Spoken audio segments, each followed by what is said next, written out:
Hello everyone, and welcome to Dutch Greybeard. It's been longer than 1.5 years since I did my first top 10 fantasy series video. Much has changed in the meantime. Back then, at the end of January of 2024, I had to scrape some of my older reads into the mix in order to make a top 10 at all. In total, I had read 18 fantasy series, of which a meager 7 only recently.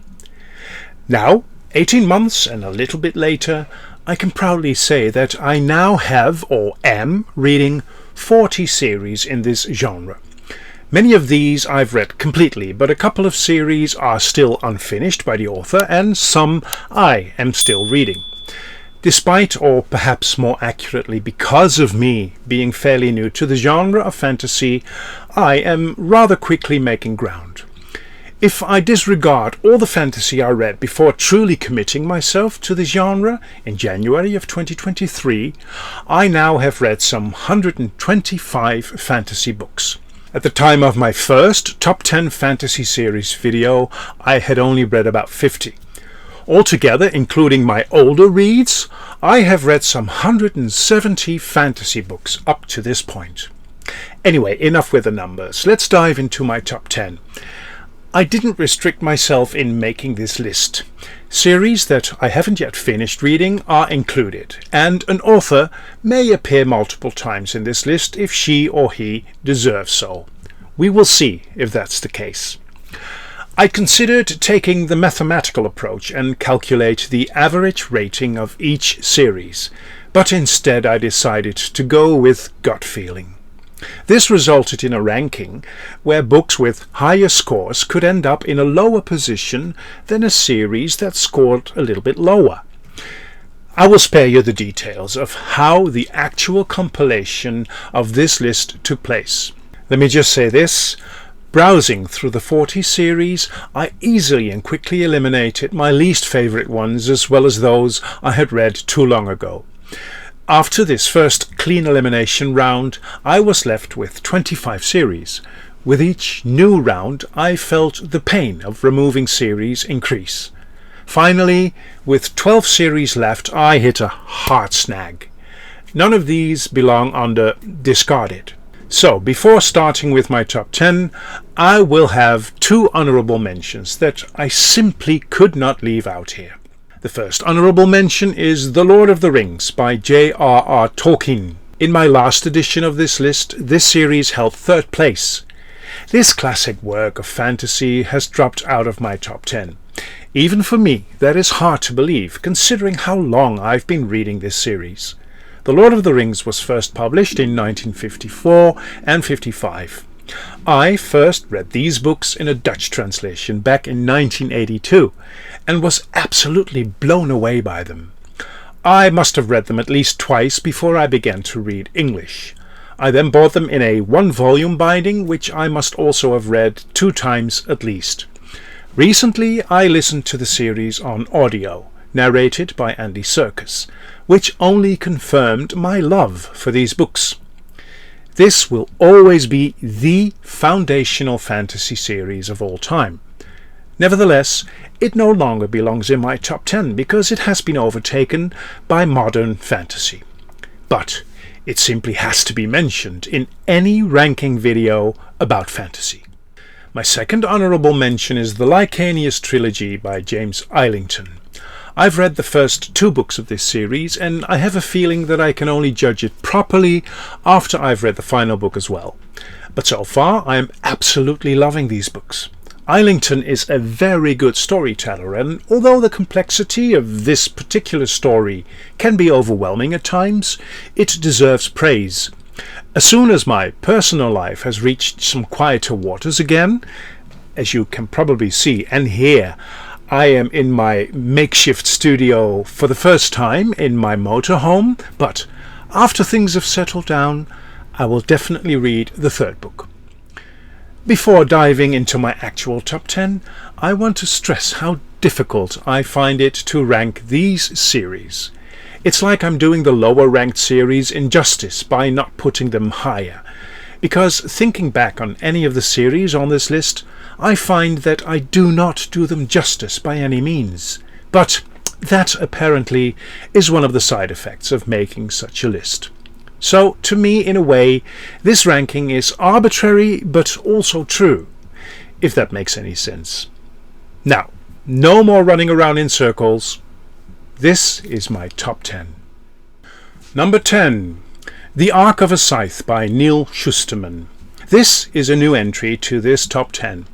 I had a great time reading this trilogy. I believe they officially belong to the genre of young adult science fiction, but they might just as well be called fantasy. Within 2 weeks I read all 1600 pages, which is pretty fast for me. I read this trilogy as one story because the development of events continue even though the pages are in different bindings.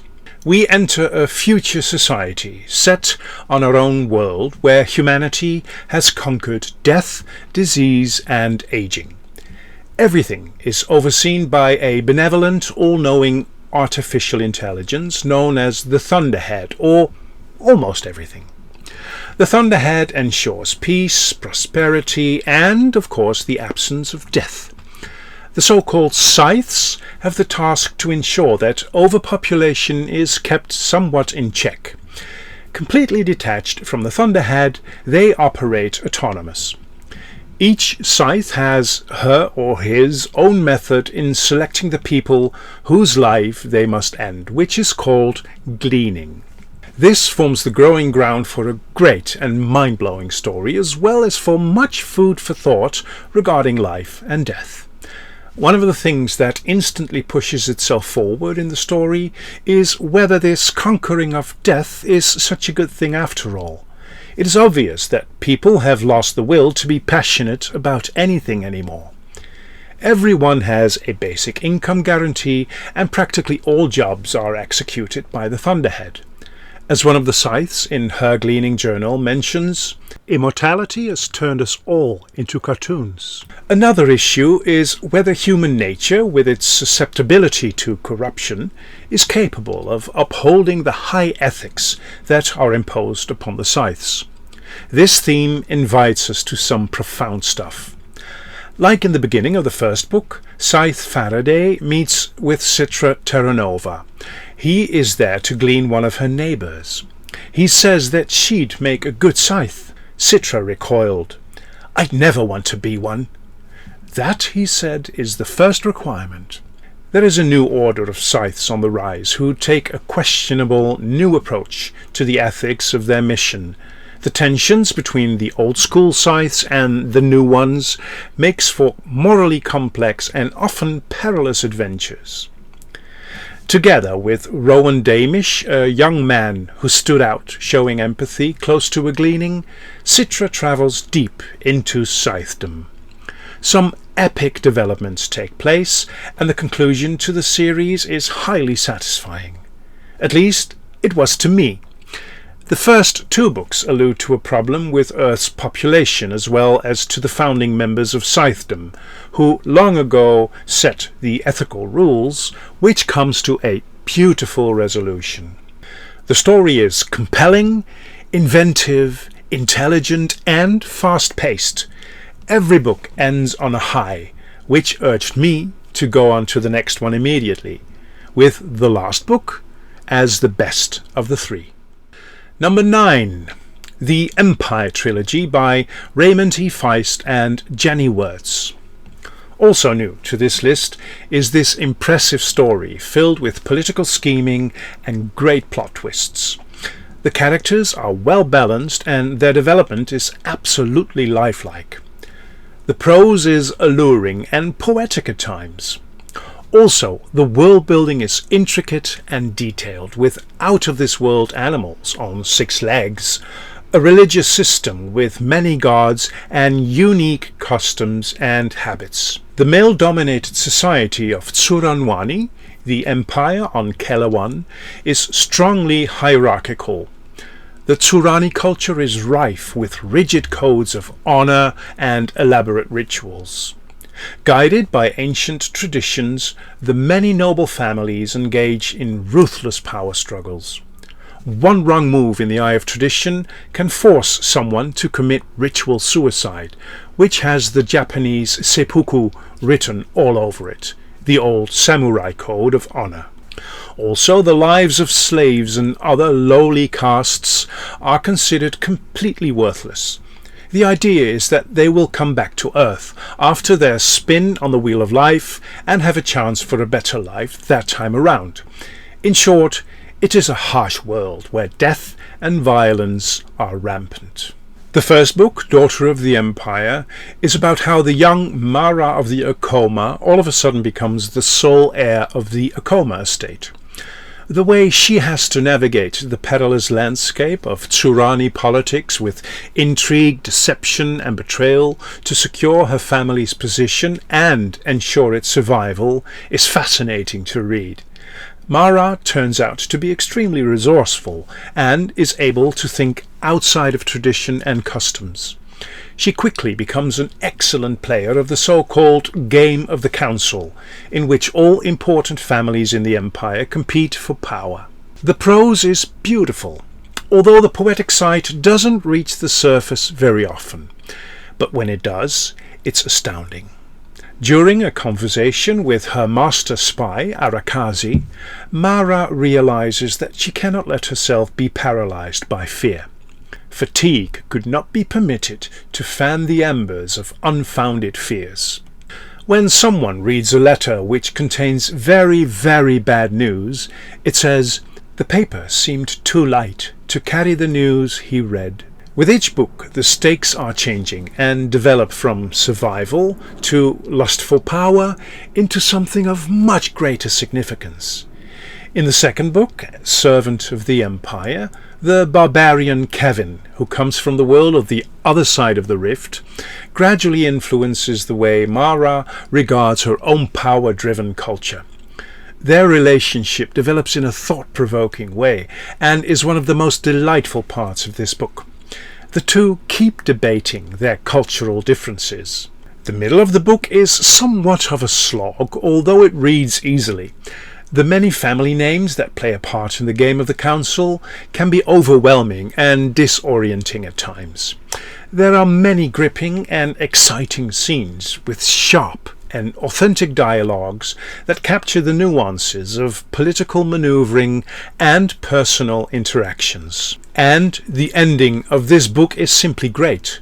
The final 50 pages really put me on the edge of my seat, like in the first book. The final book, Mistress of the Empire, carries on in the same sublime way. The stakes are higher than ever, and it is up to Mara to achieve the impossible. Admirable character work and beautiful and gripping storytelling. Also, the world building with creatures like the Choya, who live in hive structures, gives the reader much to think about. Thankfully, there is also a lot of humour in between all the seriousness. The final 300 pages of the last book were a complete roller coaster ride, treading paths that had not been tread before in the trilogy. This is what makes this such an exceptionally good trilogy. With each book, the themes are stacked on top of each other to become this greater theme. The resolution to Mara's journey at the end is satisfying and poignant. Raymond E. Feist and Janny Wurts have created a story that is both epic in scope and intimate in its emotional depth. I can highly recommend these 3 books to anyone interested in the best of fantasy. Number 8. His Dark Materials by Philip Pullman.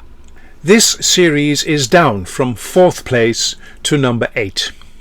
I read the 3 books in His Dark Materials in the spring of 2011, and I hold very dear memories to that reading experience. The series may well be one of the most underrated trilogies on BookTube.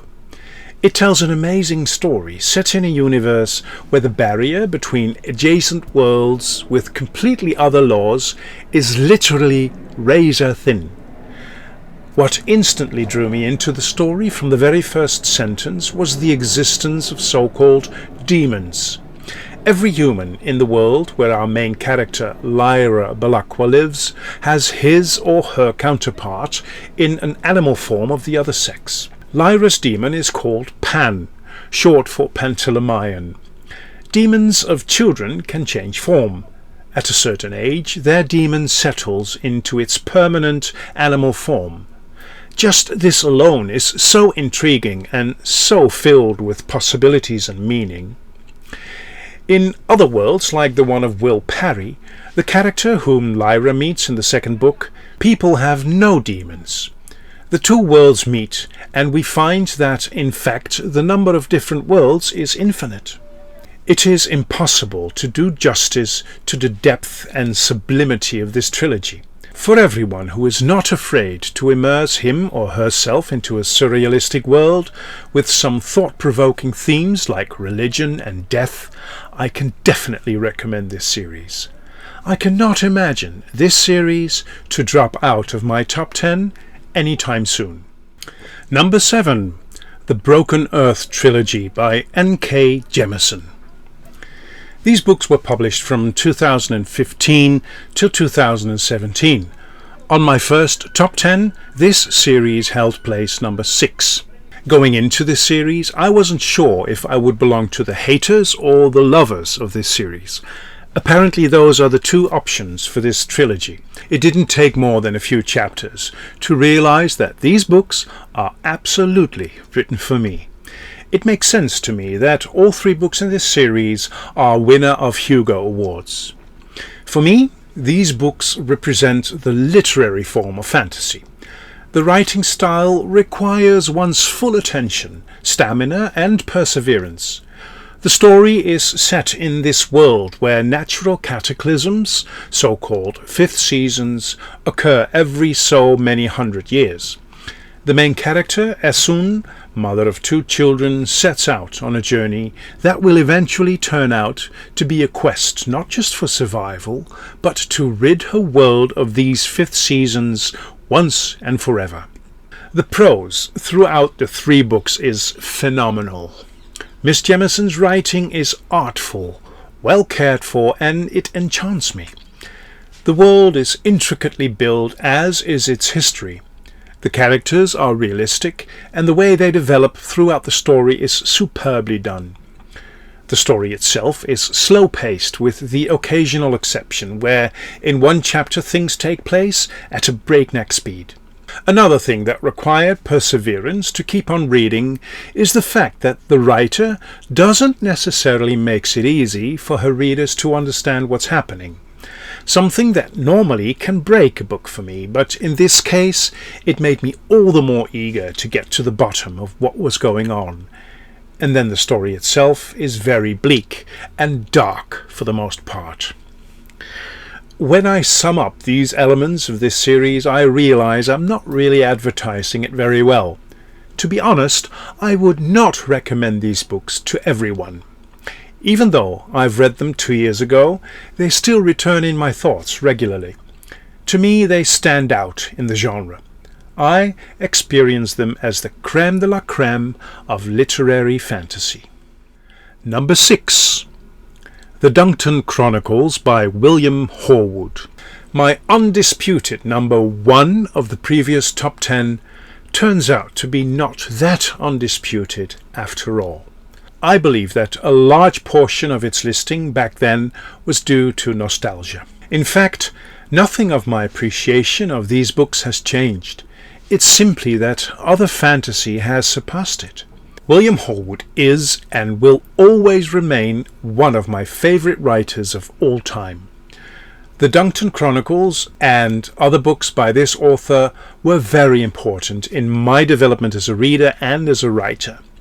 Duncton Wood, the first book in this series, was one of the first adult books I read back in 1980 when I was 16 years old, and it left a lasting, deep impression. I found myself up all night, several nights in a row, because I simply couldn't stop reading. It changed my perspective on reading for good. I couldn't have wished for a better entry into the world of adult literature and fantasy, for that matter. The Duncton Chronicles tell the impressive and emotional story about the tribulations moles who live in 7 different systems in the south of England go through. They encounter war, savagery, repression, dictatorship, but also love, understanding and acceptance. Hallwood manages to transport the reader to the world of these humble creatures and bring it alive. Filled with lore, prophecies and destination, the main characters find their way, guided more by feeling than by understanding. After his debut, Duncton Wood, from 1980, William Hallwood published 3 novels outside of the genre. The Stoner Eagles in 1982, Callanish in 1984 and in 1987, Scaligrig. That last book still is number 1 on my list of best novels of all time. Hallwood then returned to his beloved Moldham and wrote 2 more novels in the Chronicles, Duncton Quest, which was published in 1988, and Duncton Found in 1990. In the subsequent years, 3 more Duncton books appeared, Duncton Tales, Duncton Rising and Duncton Stone. These are equally gripping and well-written books. Although I don't have the nostalgic attachment I will always have with the first book and therefore the first trilogy. I recently listened to the Chronicles on audio and found that it still touched me deep inside and managed to bring me to tears. It is extremely disappointing that these books are no longer in print. Even though it no longer is my best fantasy series anymore, I can highly recommend this to anyone who loves books like Watership Down. That is, of course, if you can get your hands on a copy of them. Number 5. The Farseer Trilogy by Robin Hobb. One of the appealing things of The Realm of the Elderlings, this huge series by Robin Hobb, is that it is divided into 4 trilogies and 1 quadrilogy. This gives readers the opportunity to take a bit of a breather after a trilogy. But that's a disadvantage as well. I read the first trilogy at the end of 2023 and the beginning of 24. Since then I've been wanting to get back to Fitz and the Fool, but several reasons prevented me from doing so. I know for a fact that I will at least start reading the Life Ship Traders this year. The first book in the series, Assassin's Apprentice, is a coming-of-age story about a boy who initially doesn't even have a name. He is the bastard son of Prince Chivalry Farseer, growing up in Buck, one of the 6 duchies that together form the kingdom. There is intrigue within the royal family, there are huge threats, and there is one of the most memorable animal companionships within fantasy. The relationship between Fitz and the wolf Night Eyes deserves a video on its own. We also learn about the Elderlings, who give the series its title. Hobb's character work is much praised all over BookTube, and with good reason. The important characters are written with realistic depth, detail and contradictions. They develop through the tribulations of life in a natural way. Hobb's writing is very inspirational and stirred my own writing muscles to come into action again. The story at times progresses at a slow pace, but with prose like Miss Hobb's, that is no problem at all. Between the lines, lots of things are going on, and the dialogues, especially those between Fitz and the Fool, are very good. And with each book in this trilogy, the finale is simply amazing. I found that I couldn't put all 3 books down anymore during the final 150 or so pages. And with each book, the author treats her readers to immaculate closing sentences. These are beautiful and profound. Number 4. The Rhaeria Revelations by Michael J. Sullivan. By the time I'm recording this video, I've just finished reading the first trilogy in Sullivan's Legends of the First Empire series. For some inexplicable reason, it took me more than 2 years to pick up another book by Michael J. Sullivan. I now have read 8 of his books, and this author keeps rising in my esteem. And even though the Rhaeria Chronicles and his Legend series are very, very good, so far nothing can top the Rhaeria Revelations. This originally 6-book series has it all. A great compelling story, amazing character work, humour. The banter between the two main characters, Royce and Hadrian, is the best I've yet come across in this genre, and it has well cared for prose. Each time I think back on these books, which I do regularly, they seem to be getting better in my memory. The shallow and casually written books I had anticipated them to be have turned out to be true masterpieces. It is no surprise to me that this series has moved up one place on this list. Sullivan's books are not demanding or difficult, but they do throw a punch. Like the closing pages of this series, in Heir of Nofron, will remain the most beautiful and subtle ending of a story I have ever come across. Thankfully, I still have some unread Michael J. Sullivan on my TBR shelves, as well as on my Amazon wishlist. I'm quite sure that once I will do a video on my favourite fantasy authors, he will most likely end up in the top 3. Number 3. The Stormlight Archive by Brandon Sanderson. On August 6, I put out a video with the title, I am going to read the Stormlight Archive. I had a bold plan to read one Stormlight Archive book each month, so that I would be freshly initiated for the 5th book in the series, which was going to be published in December of 2024. What could possibly go wrong? After I'd finished Oathbringer, the 3rd book, on November 18, I realized that I had to let go of my plan. These books do not allow themselves to be squeezed into a too tight reading schedule. They need and deserve to be given the full attention of the reader, not just because of their excessive length, but also because of the complexity and scope of the story. This is epic fantasy at its best. Next to that announcement video, I published a reading vlog on the first 2 books and a more regular reading experience on the 3rd. In those videos, I've said the most important things I have to say about them. No need to repeat my avalanche of praise here again. The fact that the Stormlight Archive is my number 3 series says it all.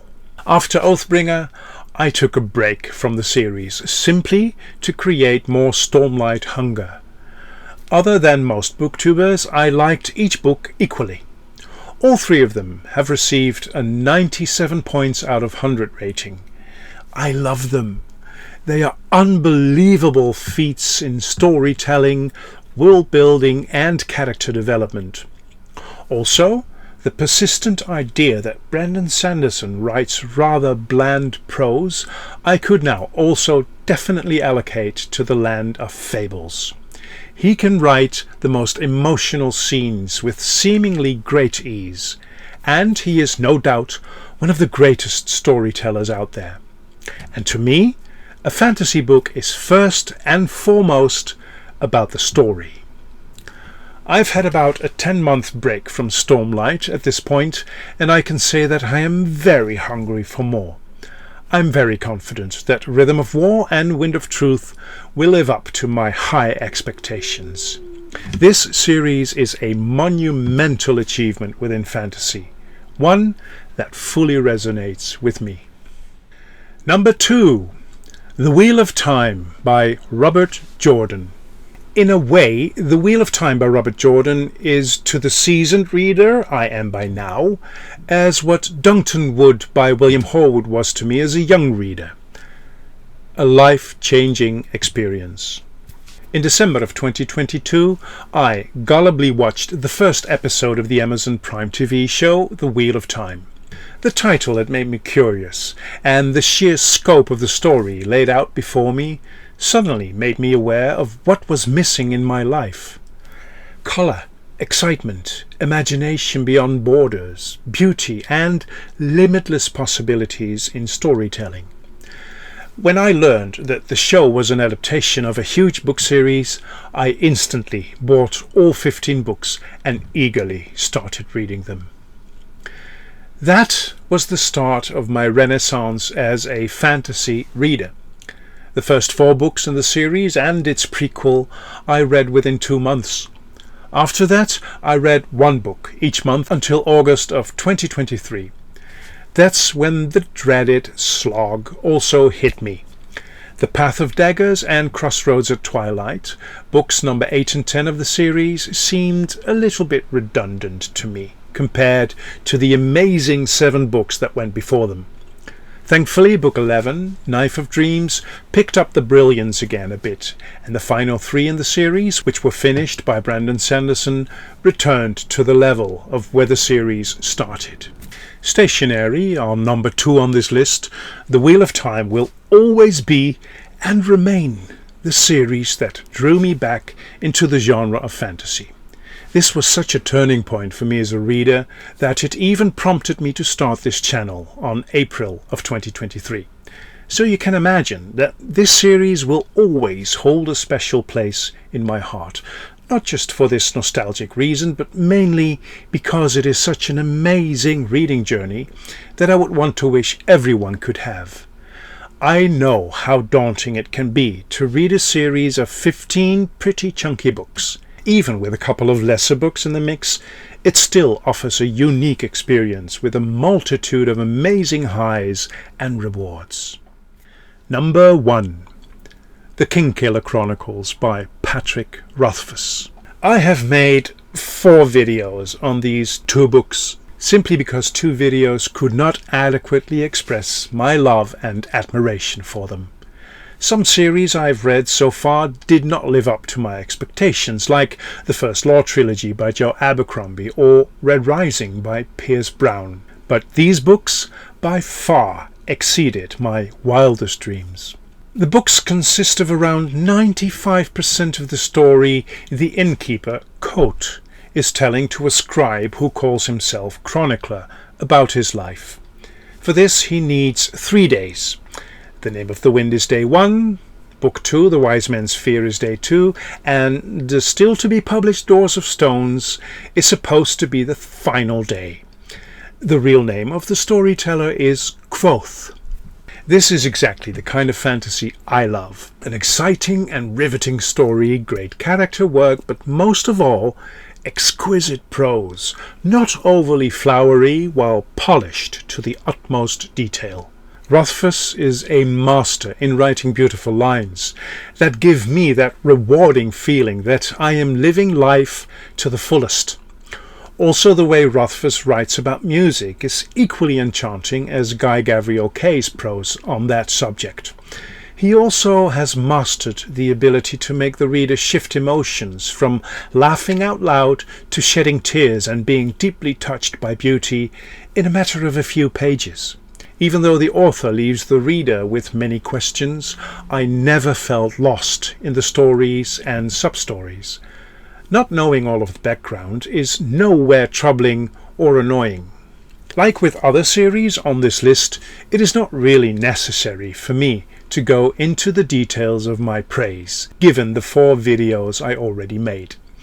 Both books had an extremely high pickup ability of close to 100%, and they were very hard to put down. The Wise Man's Fear is without a doubt as good as the first book, but it inevitably is less surprising and a little bit slower, which is why it didn't get the full 100 points out of 100 rating. Both were books to nestle in. I experienced anger, sadness, joy, grief, fear, beauty and love. As a reader, I am touched by the art of prose, and I like to be challenged. All of that and much more was given to me in abundance. They both offered me proof, as if I still needed any more evidence at this point, that my switch to reading fantasy has been one of my best decisions ever. I now belong to the vast community that is most eagerly awaiting the Doors of Stone, the last book in Patrick Rothfuss's Kingkiller Chronicles. Every time I talk about books I really love, I'm always left with that uneasy feeling of my inadequacy of truly bringing across my admiration and awe. Obviously, it is impossible to do justice to 1800 pages of brilliance, let alone a series of 15 impressively sized books. Still, I can only hope that some of my enthusiasm rubs off on you, and that you feel prompted to try out some of the authors I've talked about. That would be my greatest reward. Thank you very much for watching this video. Until we meet again at Dutch Greybeard.